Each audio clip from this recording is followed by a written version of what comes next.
में हलचल करिए, पांव हिलाइए अपने, और आंखें नहीं खोलना है जब तक मैं नहीं बोलूंगा। धीरे से उल्टे हाथ की तरफ आप अपने करवट लीजिए, उल्टे हाथ की तरफ आप बोलिए और उल्टे हाथ का सहारा लेकर बैठ जाइए, सुखासन डालिए।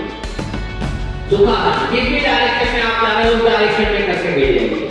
आंखें बंद रखना है, आंखें नहीं खोलना है। और सुखासन आलती पालती मारकर बैठना है। सुखासन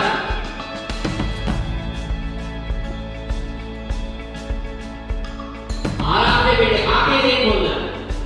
अपनी दोनों हथेलियों को रगड़िए, गरम करिए और अपनी आंखों पर धीरे से लगाइए। अपनी आंखों पर धीरे, अभी की आंखें नहीं खोलना है, धीरे धीरे अपनी आंखों पे लगाइए, फिर लगाइए, फिर लगाइए।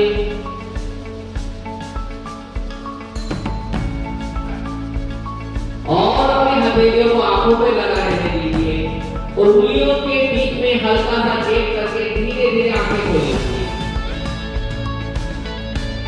This is how you have to open your eyes now. Come in now. घुटनों को खोलिए और हाथों से बांध लीजिए घुटनों को और अपनी घुटनी को, चीज को अपने घुटनों से मिलाइए या हैंड को घुटनों से लगाइए। जितना आप मोड़ सकते हो मोड़ाइए, मोड़ लीजिए। धीरे पाँव को सुखाइए।